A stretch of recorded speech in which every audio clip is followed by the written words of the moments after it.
Thank you, Sam. Thank you, Sam. Wow, wow, wow.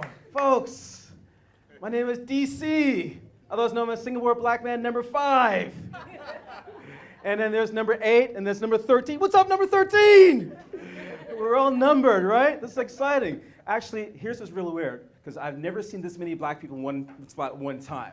Usually, when I see a black person, like from afar, like 100 yards away, I'm like, yo! I just do like 100 meters away, and he looks at me going, far away, right? Now, with like 3 or 4 people, I kind of get excited, go, oh, must be a family, or maybe a team that's in town, right? But when there's like 15 or 20 together, there's no music, there's no food, I get concerned, because I'm thinking that they're corralling us for something, right?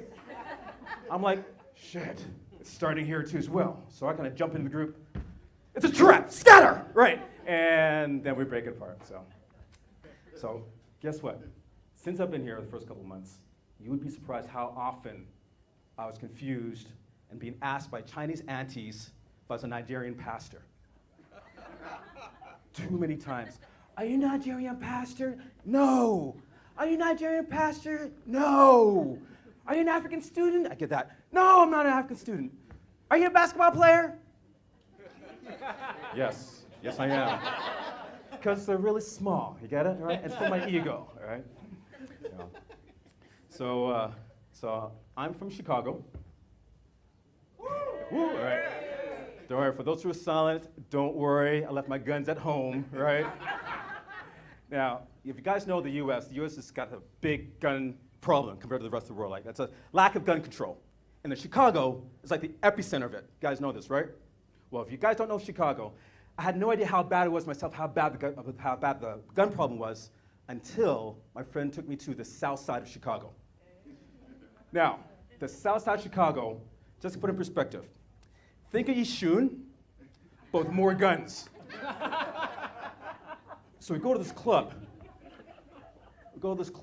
And a big bouncer there at the door, suit and tie, smart-looking guy, and looks us up and down, arms folded over. Gentlemen, do you guys have any guns on you? Got any weapons? We're like, no. Shit, you're gonna have to borrow mine. I'm like, oh!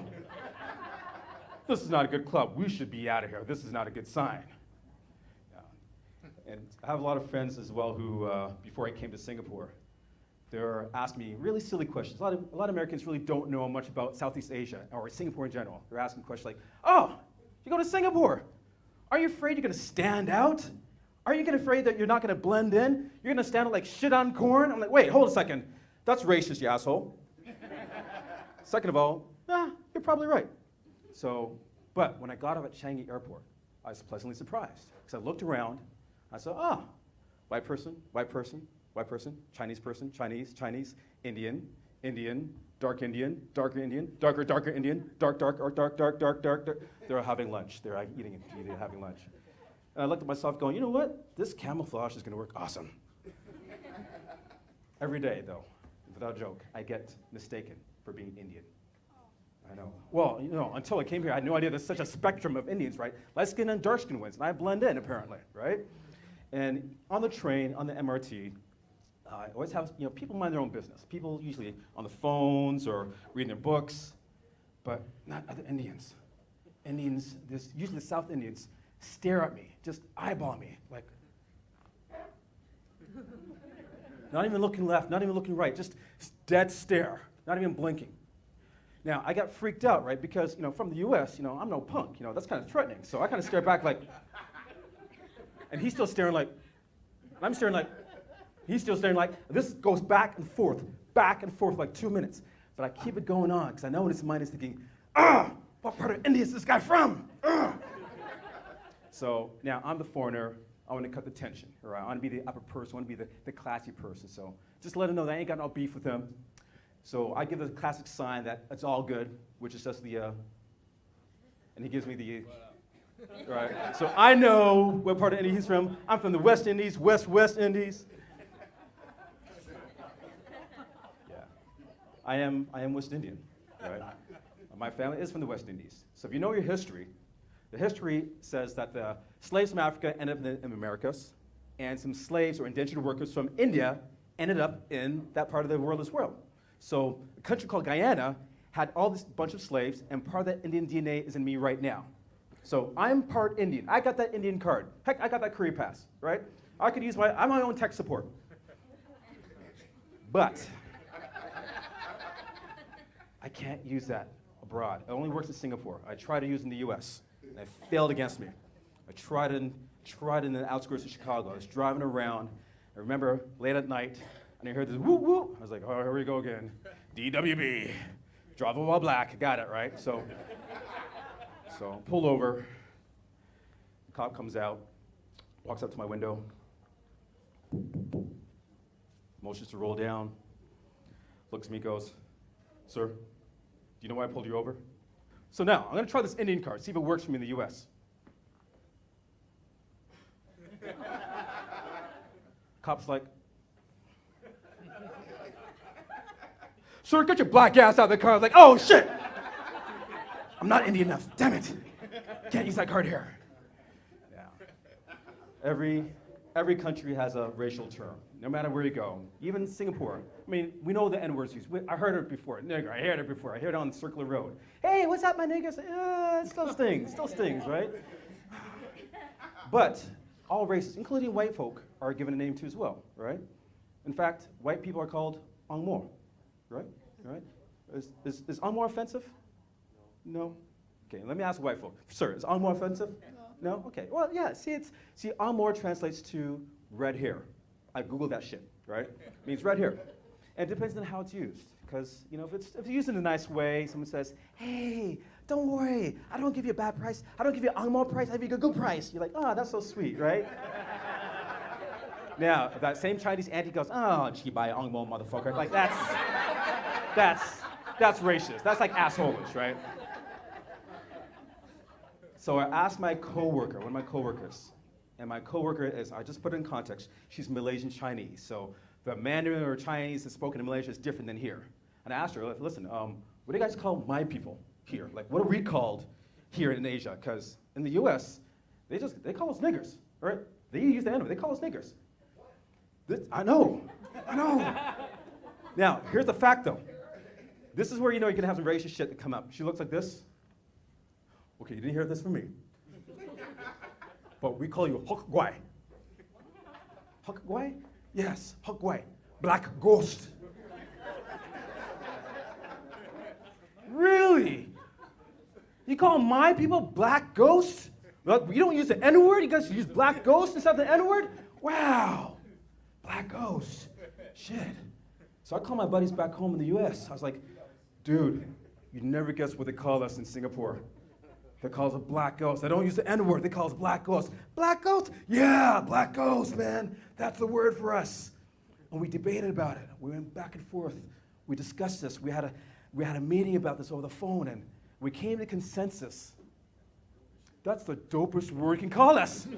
We love that word. We're not gonna use the N-word anymore. We're gonna drop the N-word. We're gonna use black ghost now. They're gonna be like, yo, what's up, my black ghost? Having tender moments, yo, man, you're my black ghost dog. I love you. Having an argument with one another, man, you're full of shit. No, black ghost, please. Changed my Facebook profile to Black Ghost. Actually, I like Black Ghost because it sounds like a superhero, right? Black Ghost! It's like, save me, Black Ghost, please save me, I'm in trouble. And Black Ghost, like a superhero, unfortunately black as well, shows up late like,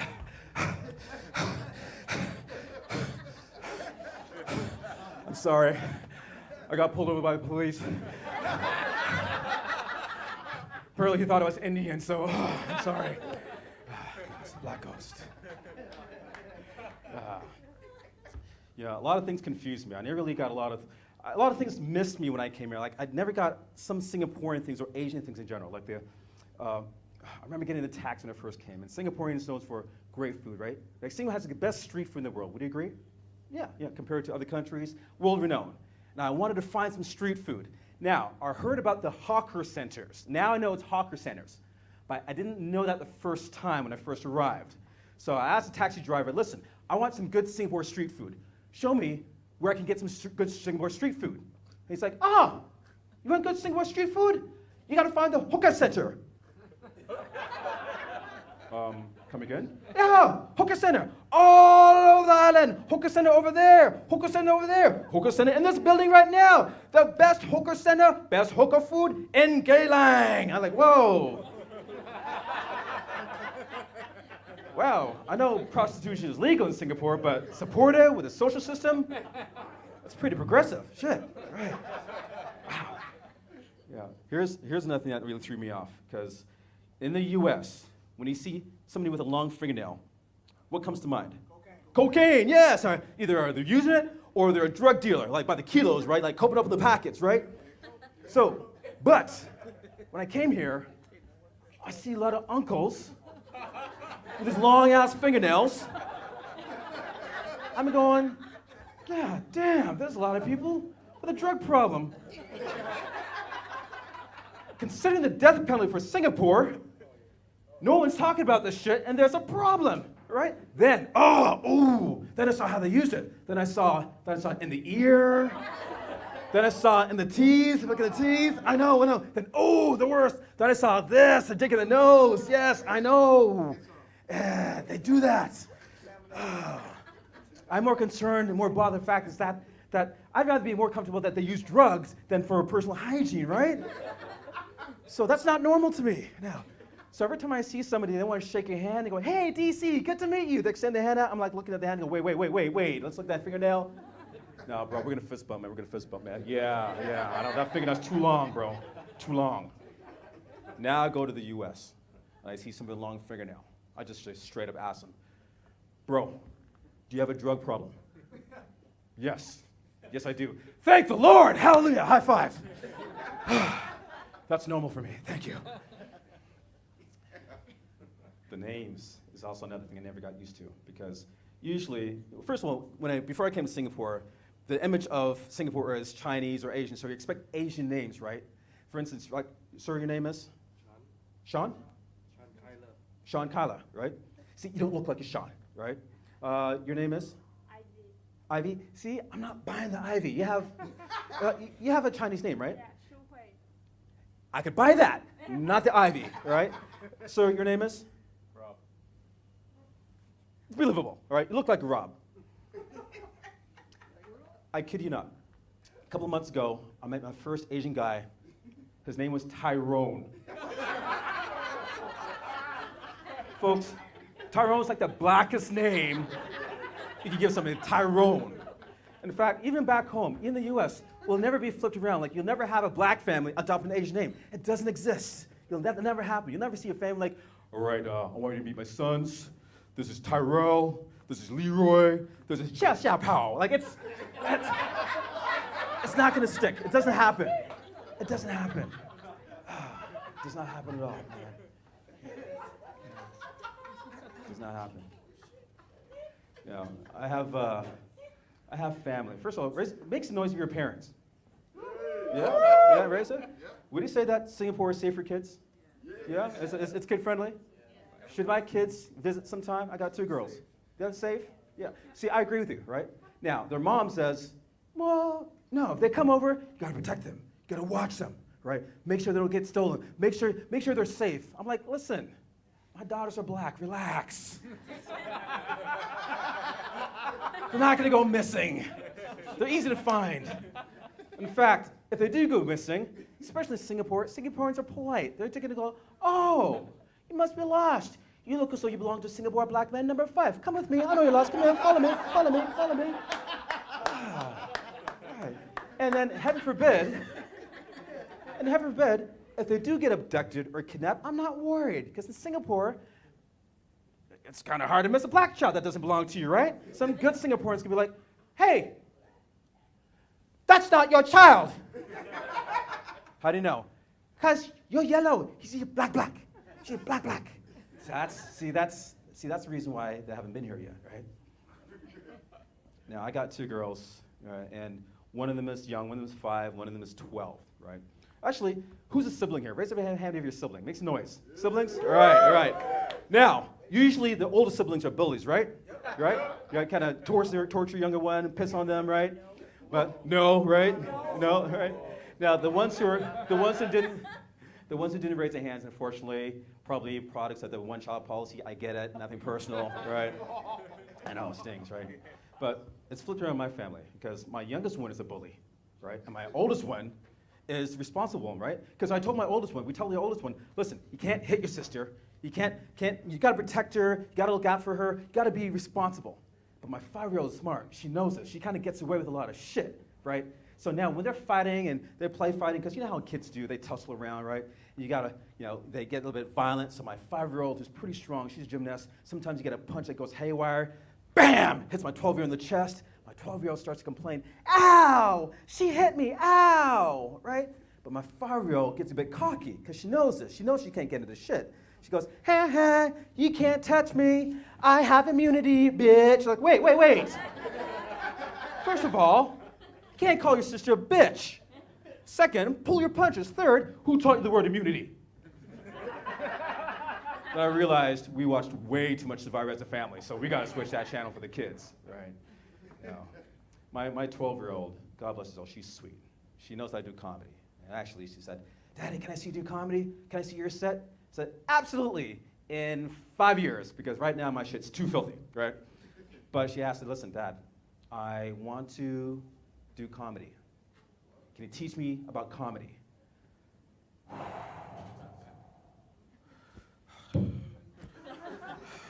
Can we just talk about sex? That's more comfortable, right? And she's like, no, Dad, I'm serious. Like, I like what you do, and I want you to teach me about comedy, but not exactly like you. I want you to be funny. It's like, oh, shit, that's a good burn, ouch. Okay, touche, my girl, touche. Okay, you got some wit, you can throw back, okay. So I'm gonna throw something back at you. Santa Claus is not real. Boom! How you like that, huh? How you like, baby? How you like that? Why are you crying, huh? Why are you crying?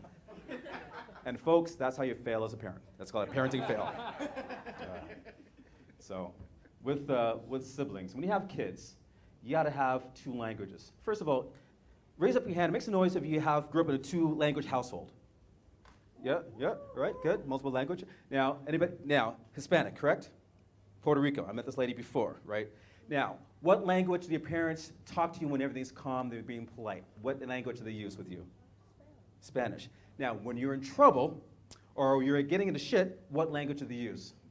Spanish. Okay, that fucked me over, right? That backfired, all right. Damn it. Okay, so how about your folks? So, like, what languages do your family speak? Chinese and? Chinese.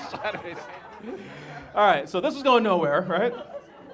So the point I'm trying to make is that having that second language is like ammunition for a parent, because when you're polite, you speak in one language to your kid, but when a parent's pissed off, they pull that native language that kids don't understand, but you know that your parent, the kid's in trouble, like they smarten up. So their mother speaks French and English, that they speak in English to her, she speaks in English to them, but then they curses out in French, they smarten up. Now, I only speak one language, so they can get away with a lot of shit with me. Like they know they're daddy's girls. They know they're not gonna get in trouble with me. They don't respect me. They're like, ha, we're your daddy's girls. You're not gonna hurt us. You're not gonna scold us. Until I figured out I got a new second language. Guess what? Singlish is my new second language. They don't know that Singlish is not official language, but I can pass it off that it is. Right? Because when they're fighting in the back seat, as kids do, the 2 girls in the back seat, she touched me, no I didn't, she touched me, no I didn't. I just pulled my inner tax cab uncle, Alamak! Xiao Xiao Xiao Liao Buitan! Don't play, ayo. Oh, my kids in the back seat going, what the hell did Dad just say? My youngest like, I don't know, but he said don't play. Don't play. Yeah. I love my kids. Right. Yeah. Here's one of the misconceptions I had to dispel with a lot of friends back home. Because they asked, well, Singapore, is it exciting? Is it boring? What do you do for fun? Like, what are the fun things to do? Are the strip joints there? Are the clubs? Okay, listen, wrong country. You're thinking Thailand. Thailand has all that crazy shit. Singapore does not have strip joints. The closest thing to strip joints in Singapore are the pole dancing classes. Now, here's what I found out by accident. First of all, they don't like an audience.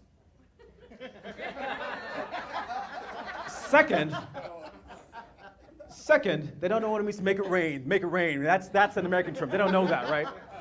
And third, well, Singapore doesn't have dollar bills, right? They have coins, so I'm not chucking coins at them, right? And it hurts them. Ow, ow, get out of here. Get lost. You don't belong here. Strip joints and pole dancing in Singapore. Yeah. Here's another twist I like to get. In fact, the question I get most often from back home about the food. The most common question people ask. What do you think of the most common question people ask about the fruit in Singapore? Have you tried the what? Durian. Have you tried the durian? Right? Right. Have you tasted durian? Does it smell sweet? Is it sour? Do you enjoy it? Is that as bad as they say it is? DC, tell us, what does durian taste like? I'm like, guys, relax. Durian is not a big deal. Listen, durian, it really is not a big deal. The first time you enjoy durian is like the very first time you have oral sex. Once you get past the smell, it becomes an acquired taste. Now, that's the exact response I expect every time I do that joke. Because that always splits the room. Because you always have expats to go, ha ha ha ha, I've never eaten durian. Then you have local guys that go, ha ha ha ha, I've eaten a lot of durian, but I've never had oral sex. Then you have the local ladies here that give me that judgmental bitch look, right? That look at me like, almost like this, like, my vagina does not smell like durian. Come on, sometimes. Listen. When it's hot outside, it's 33 degrees, 100% humidity, there's no wind. I know durian should be stored in a cool, dark place. You guys got the dark part right, but it's not cool. You're walking back and forth all day. Hey, all I gotta say is that if you're on the train or MRT, you smell durian, you look left, you look right, no one's carrying durian, check yourself. Hey, come on, everybody loves durian. My prayer, my hope for that is that you'll never look at durian the same way again. All right. In fact, ladies, you guys can talk differently about yourselves. Like, hey, would like some durian? It's seedless. It's all about durian. Now, here's something that really threw me off because I know Singapore is pretty conservative. So I thought, right? Because I knew that the prostitution is legal. I did my homework. I knew there's Orchard Towers and this Klang here. Those are the areas that are designated for that type of activity, right? If you want a happy ending, go to those places. Now, it's different when you stumble upon it and you're not looking for it, and it's awkward, right? And that's what happened to me. Right? I remember this place at Outram Park. It doesn't exist anymore. It's called Relax Spa. It's called Thai Relax Spa. And I legitimately was looking for a normal, legit spa experience, like a massage experience. Late at night, go, all right, I need a massage. I have a physical job. I just want to get taken care of, right? Physically taken care of. But I'm not looking for, but I'm not looking for that stuff. That's not my cup of tea. Like I'm not going that route. But I missed all the signs of a sketchy massage parlor. I missed it. In retrospect now, I realize that, oh my shit, holy goodness, like this, I was way off. Like, Thai Relax Spa. I'm thinking there's gonna be Thai people there, but then you show up, there's no lights, the lights are very dim, okay, that's a sign, right? No one's wearing uniforms, wearing dresses, another sign, I missed that. No one's speaking Thai, they're all speaking Chinese. You go, wait, I recognize that from the Hawker Center. That's not Thai, right? But, I paid my $50 and said, let me get a massage. This is Asia, maybe this is what they do. I didn't know anything different. It's my very first massage in Asia. So I got taken to the back of this lady in the blue dress, right, very low-cut blue dress, and he gets me on the table and says, okay, strip down, take off your clothes, all right? Take off your clothes! Like, oh shit, all right. All right, so it's really awkward because now I'm on the table, laying out, flat, naked, and she jumps on top of me and goes to massage on my back. And it's really awkward because she's small, petite, and all this time I'm thinking, this is a shitty massage. But I'll go along with it anyway, right? And then she says, turn over, all right? And she does my pecs and chest. And I look at the time and go, oh, okay, that's my time, 30 minutes, I'm all up. She goes, oh, do you want a massage? I said, no, thanks, I'm good. I don't want a massage, I'm good. No, I'm good. Thank you very much, I'm ready to go. No, do you want a massage? Man, you just gave me a massage. I'm good, I want to get out of here. No, then she goes like this, do you want a massage? I was like, oh, shit, I'm in one of those places. Now, when you're over 40, it's not the same, right? Here's the thing, like, hand jobs don't work for me. Now, here's the problem, is that when you're 16, 17, when you masturbate, we're all grown folks here, right? We're all grown, right? Right, so when you're 16, 15, 14, as a guys, it doesn't take that long to release, like, after, 8, 10, 15 seconds, you look at a pair of breasts, oh my goodness, cleavage, right? And then, that's what we do as guys, right? That's normal. But when you're 40, you need more concentration. Like, you need to focus more. It takes longer. You have no idea how many times I fell asleep in bed just like, and I wake up, damn man, did I roofie myself? Oh my goodness, right? And it takes longer, right? Because now you try to focus on, oh my goodness, that waitress at the restaurant at Nando's is great, yes. Nando's, they have a good chicken. Wow, Portuguese chicken. Portuguese have great waves, right? Yeah, I love to go to Portugal. They have great diving, right? Diving, I hate sharks. Sharks scare me. And then now I'm thinking about sharks when I come. It's like, yeah, see, all I'm just trying to say is that you get distracted when you get older, right? And another reason, right? I know, really. 40 is horrible, guys, right? Another reason why is because, and of course, as a guy, ladies, no matter how good you think you are, no matter how good your hand job game is, dude, we got our shit down pat, because we've been doing it for like 20, 30, 40 years, right? Because we know the cadence, we know the grip, we know the angle, we got to tip it up here, you got to bend it right? So we know the right angle, right? So we have like the thick hand, we know our shit, right? And if, not to say that I had the hand job, but if I was to get a happy ending, I don't want some small petite lady, Chinese lady, no. I need the old aunties with the gnarled hands, like the ones who are like shucking sugar cane in the back of the hawker centers, right? Like cold hands, or that's the one like my hands, right? That's what I need. Something that sounds like my own hand. And in fact, if you ever had a foot massage from those aunties, ooh, those aunties got some strong hands. So I'm sitting back in those foot massage places going, ooh, auntie, wow. Ooh, you got some strong hands, auntie. Nice. Hey, auntie, $50, huh? Happy ending? And she's like, no. Okay, now, come on, follow me, come on. All right? So, now I'm trying to get out of this, and she's like, listen, I want to give you a happy service. I was like, no, thanks, no, I don't want it. But, however, do you offer discounts for Nigerian pastors? No, forget it, no, all right. Okay, I don't want it, all right, I just want to get out of here. Now, here's what's awkward, because if I skip out, there's a chance that someone might yell, they skipped the bill. I get in trouble. It makes it really awkward, right? So now I want to pay her to not get the service done. So now I'm like trying to argue with her. I said, listen, how about this? Since it cost $50, how about I give you $50 and just say it's never been done? Like, let's say that's been done, and then we're square. All right, I give you $50. No, boss angry. Okay, $55. Now it becomes this reverse negotiation, like awkward, right? How about $55? No, boss angry, boss angry. $60. No, $70. Okay, can. Oh shit, she's Singaporean. So I pay this woman $70, and I leave this place. I'll go outside and look at this. Did I just give this bitch $70, not get a hand job? Wow. I guess I'm in Asia. That's what they do. Hey, all I gotta say is that you guys Asians in general, you guys can sell the shit out of anything. All right? I don't trust you guys no more. All right? In fact, in Indonesia, someone tried to sell me skin whitening cream. The guy had the balls to offer skin whitening cream. And he comes up like, hey, brother, come here. Brother. Yeah, come here. I'm like, brother, all right. Right, hey, he said, why so dark? I was like, motherfucker, I'm black. That's my color. It's all right, let me hear it out. Hey, come on, try this lotion. You know what? You could be lighter, huh? It's like, okay, let me hear this guy out, right?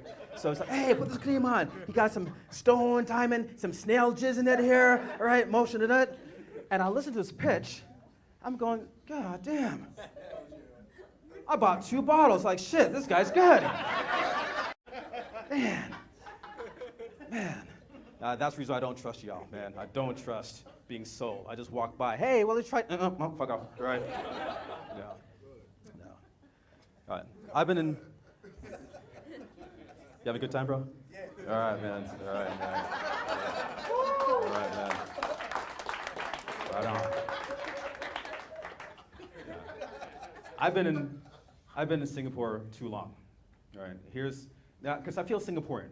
All right. I feel like I'm part of the culture now. I feel like you can give me chocolate durian. I like chocolate durian, right? Sounds like a stripper name. Hey, ladies, put your hands together for chocolate durian. Why does this groin smell? Oh, fuck off, it's durian! Still sweet, ladies. All right. No, but I feel Singaporean because now, before I came, Singapore was seen to me as like homogenous, everybody gets along, different races, different cultures. There's no racism, there's no biases. That's what's sold out to the rest of the world. It's everybody gets along together. But I've been here long enough that you guys are together, but there's some subtle cultural biases and discriminations, right? It exists. I've seen it. And I thought to myself, you know what, as a minority, that's not going to affect me. I'm going to be above it. That's not going to affect me because I know what it's like to be discriminated against, to have that bias. Then I realized after a certain amount of time, I started to adopt the same biases. I'm ashamed to say that I've adopted those Singaporean biases, those discriminations. I found out the hard way by accident. I'm embarrassed to tell the story. I'm embarrassed to say this, but I was on a plane to the US, one of those 16-hour long-ass flights, right? There's a queue to the bathroom, right? Small Chinese lady behind me, right? And you know, there's like 8 people behind me, but she's trying to get ahead, like trying to butt ahead, right? I know, right? So here's the problem, though, right? All right. Now she wasn't a basketball player; she's a small Chinese lady. She's no power forward, right? Playing on Muggsy Bogues. He's a short American basketball player, folks, right? But she's getting behind, she's trying to get ahead of me. And I was irritated. And here's why I felt Singaporean. I didn't say this out loud, but I thought this, which makes it equally as bad. I looked at her, and I went, fucking mainland Chinese. I know! That's horrible! That's so horrible! I know, I was embarrassed, I know, horrible. I was so specific with my racism. That's like such a Singaporean thing to do, I know. Now, the other part of my Singaporean brain was like, listen, she's 90 years of age, she's gonna die anyway, so let it go ahead, right? So she goes to the bathroom, and then she comes out, and she looks at me and goes, are you Nigerian, pastor? Ah, damn it, no! She was Singaporean, I was a racist, apparently. You know, thanks. Yeah, I did good. I did the right thing? Right. Here's one thing I've noticed about, maybe in Asians in general. Do you guys hug? Yes, no, yeah. This generation, yeah, it's mixed. No, brother's like, no. Like the hugs are awkward. It's not the same. Too much contact. You know what? It's exactly that. Here's the problem, is that everybody inherently knows how to hug. Like, we're born knowing how to hug, but something's lost along the way. And I think just you need to have a refresher course on how to hug. There's a technique. There's a strategy, right? You know what? You know, fuck it. I'm gonna do it on stage. Like I'm gonna see how this goes, right? So I'm gonna pull up a volunteer, right? Sir, with the glasses. So yes, yeah. You get Hideaway. Come out here. Come on. First of all. Sir, are you Singaporean? Yes, I am. All right, awesome, perfect. Right. What's your name? Dylan. Dylan. Pleased to meet you here. I'm DC. All right, come up on stage here. So Dylan. They're clean. The clean. All right, good. Clipped up. All right. Thank you. No fist bump, man. No fist bump. Okay, so Dylan. So bring it in for a hug. All right. First of all, Dylan, are you hiding a Woody or something here? Because you got this whole pelvis sticking out here, right? Right. See, that's the awkward thing, right? Okay. If you're gonna come in for a hug, you gotta come straight in, like deep, like. Bam! Right. Groin to groin. Okay. Groin to groin. Groin to groin. Right. Okay. Right. So that's the first tip, right? Now, the next part is that you got to get some firmness here, right? So, hey, listen, like, if you're hanging, right? Whatever it is, whether left or right, it doesn't matter. If you're hanging left, I go left. It doesn't matter. So the next part is, now, in terms of the contact, you got to be long enough. You got to have a nice little 4-5 or a tap. Right. Right. Okay. Right. That's manly, right? Okay. So that's normal, right? Now, what's not normal is this. And then versus the leg. No, that's not. You can't do that. You got to keep both legs on the ground, right? Both legs on the ground. That's just awkward, right? Yes. Right. So keep both legs on the ground. Right. Another thing you gotta do is, when you hug, you gotta bring it in here, and keep the hands above the shoulder, below the shoulder, all right? So bring it in, below the shoulder, right? See this? Below the shoulder, right? Do not come up here. This is just awkward. That's not natural. That's like now endearing. That's like crying game, right? Okay, so technique, right? Now, the hands. You wanna keep your hands, if this is countries, you wanna keep your hands around the Koreas, North Korea and above, right? So come around. Right, so where the hand placement is, folks, this is technique. Those are Singaporean Chinese technique.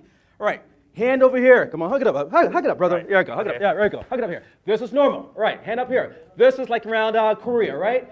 You can go Malaysia. Great, you can go Malaysia, right? You can go Singapore. Okay. Singapore is okay. Do not go Indonesia. Indonesia, too far. Keep it Singapore, right? And whatever you do not go down under. That's too far, right? That's too far. Keep it above, right? So, hey, Dylan. Thanks for being a good sport. Give it a hand for Dylan, folks. Right, Dylan, now your hug game's gone, man. Right. Hey, Dylan, is that your girlfriend, wife? No. No? Friend? Not friend. Friend? All right, it's all good, all right? Oh, Yeah. So, hey, Dylan, tell me, do you know how to cook? Oh, you don't know how to cook? Ladies, what do you guys think of men who know how to cook and bake?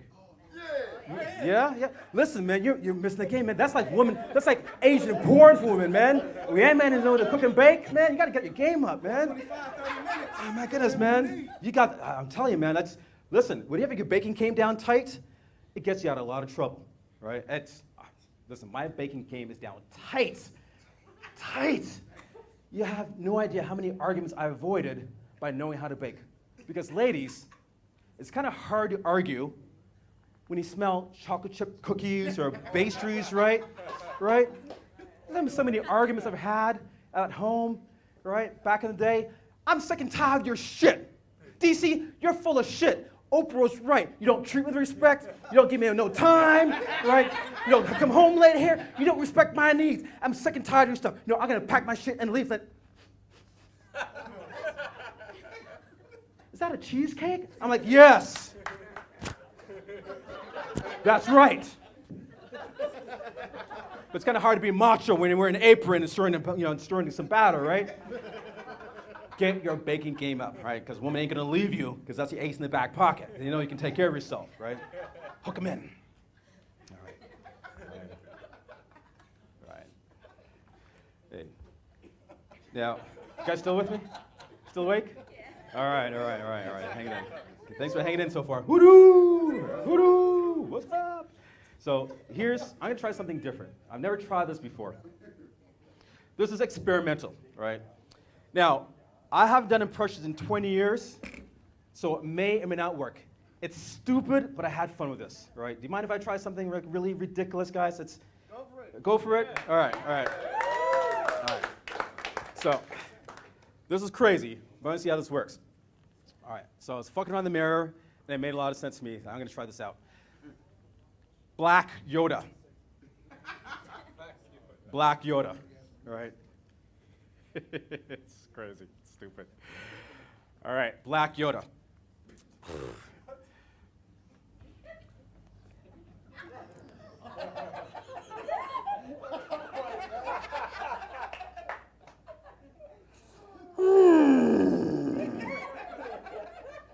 Luke, smoke this, you will.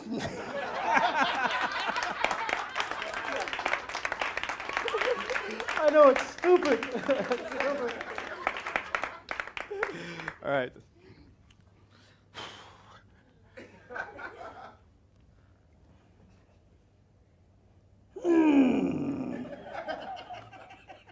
Fuck these bitches, we must. I know. All right, okay, one more. Let's see if it. All right. All right, I've never done this before.